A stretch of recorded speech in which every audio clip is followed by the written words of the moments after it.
નમસ્કાર મિત્રો, વૈશ્વી એકેડમીમાં આપનું હાર્દિક સ્વાગત છે। આપણે ગયા વિડીયોમાં પ્રકરણ 1નો દાણાદાર ઝીંકની એસિડ સાથેની પ્રક્રિયાનો જે પ્રશ્ન છે એની ચર્ચા કરી હતી। એની પહેલાં મેગ્નેશિયમની પટ્ટીનું દહન આ રાસાયણિક પ્રક્રિયાની ચર્ચા કરી હતી। હવે આ બંને રાસાયણિક પ્રક્રિયાઓ છે એ ખબર કેવી રીતે પડશે, અથવા તો કોઈ પણ પ્રક્રિયા રાસાયણિક પ્રક્રિયા છે એ કેવી રીતે ખ્યાલ આવે, તો એના વિશેની સમજૂતી આપણે આ લેક્ચરની અંદર મેળવીશું। એટલે આજે આપણે ભણવાનું છે કે રાસાયણિક પ્રક્રિયા દરમિયાન થતા ફેરફારો, એવા કયા કયા ફેરફારો જોવા મળશે કે જેના આધારે આપણે કહી શકીએ કે આ ફેરફાર છે અથવા તો આ પ્રક્રિયા જે છે એ રાસાયણિક પ્રક્રિયા છે।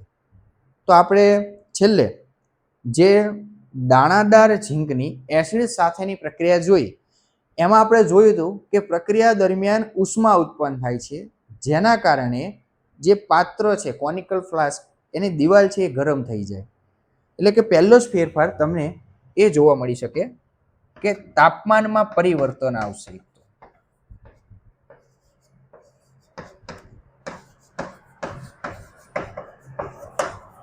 તો રાસાયણિક પ્રક્રિયા દરમિયાન થતો પહેલો ફેરફાર આપણે ગણી શકીએ કે તાપમાનમાં પરિવર્તન આવે, બરાબર છે।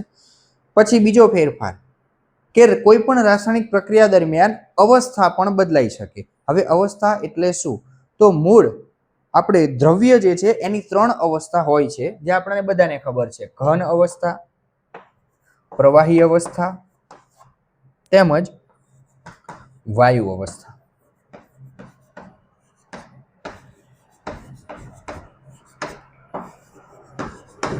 તો આ 3 અવસ્થા હોય છે। હવે છેલ્લે જે રાસાયણિક પ્રક્રિયા આપણે જોઈ હતી, જે દાણાદાર ઝીંકની એસિડ સાથેની પ્રક્રિયા, તો એમાં આપણે એસિડ જે લીધું હતું એ હતું H2SO4 એટલે કે સલ્ફ્યુરિક એસિડ। હવે આ એસિડ જે છે એ પ્રવાહી સ્વરૂપે હશે, સ્વાભાવિક રીતે છે। હવે આની અંદર આપણને હાઇડ્રોજન દેખાય છે, H2SO4 માં આગળ H2 દેખાય છે, H નો મતલબ થાય છે હાઇડ્રોજન, પરંતુ આ એસિડ એ પ્રવાહી અવસ્થામાં હતું। હવે આ એસિડની જ્યારે આપણે ઝીંક સાથે પ્રક્રિયા કરી ત્યારે આ એસિડમાંથી H2 છે એ મુક્ત થયો અને વાયુ સ્વરૂપે નીકળ્યો। એટલે ટૂંકમાં પ્રવાહી સ્વરૂપમાં હતો, આ પ્રવાહી સ્વરૂપમાંથી તે વાયુ સ્વરૂપમાં આવી ગયો, એટલે કે તેની અવસ્થા બદલાણી। તો આમ કોઈ પણ રાસાયણિક પ્રક્રિયા દરમિયાન અવસ્થા પણ બદલાય છે। એટલે રાસાયણિક પ્રક્રિયા દરમિયાન થતા ફેરફારમાં બીજો ફેરફાર તો અવસ્થામાં પરિવર્તન આવશે।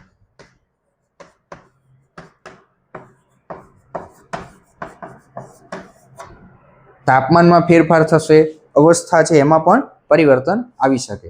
ત્યાર પછી ત્રીજો ફેરફારની વાત કરીએ તો આ જ રાસાયણિક પ્રક્રિયામાં વાયુ ઉત્પન્ન થયો, તો હાઇડ્રોજન વાયુ। તો આવી રીતે ઘણી બધી રાસાયણિક પ્રક્રિયાઓ આવશે કે જેમાં હાઇડ્રોજન છે, ઓક્સિજન છે, કાર્બન ડાયોક્સાઇડ વાયુ છે, આવા વાયુનો ઉદ્ભવ થાય છે। એટલે રાસાયણિક પ્રક્રિયા દરમિયાન થતા ફેરફારમાં ત્રીજો ફેરફાર થશે કે વાયુનો ઉદ્ભવ થશે। અને ચોથો ફેરફાર, ઘણી બધી રાસાયણિક પ્રક્રિયાની અંદર આપણે આગળ વિસ્થાપન પ્રક્રિયા જોઈશું, તો એની અંદર આપણે જોઈશું કે જે દ્રાવણ લેશું એ દ્રાવણનો રંગ જે છે રાસાયણિક પ્રક્રિયા દરમિયાન બદલાય છે અથવા તો રંગ ઝાંખો થાય છે। તો આમ ઘણી બધી એવી રાસાયણિક પ્રક્રિયાઓ હશે કે એમાં રંગમાં પરિવર્તન આવે, રંગ જે છે એ બદલાય છે। એટલે કે ચોથો ફેરફાર રંગમાં પરિવર્તન। તો આમ કોઈ પણ રાસાયણિક પ્રક્રિયા દરમિયાન આ 4માંથી કોઈ પણ ફેરફાર આપણે જોઈ શકીએ છીએ।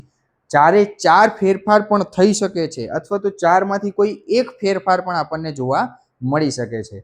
તો આ 4માંથી કોઈ પણ એક ફેરફાર કોઈ પ્રક્રિયાની અંદર જોવા મળે એટલે સમજી લેવાનું કે એ પ્રક્રિયા રાસાયણિક પ્રક્રિયા છે। તો એમાં સૌથી પહેલું છે તાપમાનમાં પરિવર્તન, બીજું છે અવસ્થામાં પરિવર્તન, ત્રીજું છે વાયુનો ઉદ્ભવ અને ચોથું છે રંગમાં પરિવર્તન। તો કોઈ પણ રાસાયણિક પ્રક્રિયા દરમિયાન આ 4 પ્રકારના ફેરફારો આપણને જોવા મળશે। Thank you for studying with Vaishvi Academy. Don't forget to like and share this video.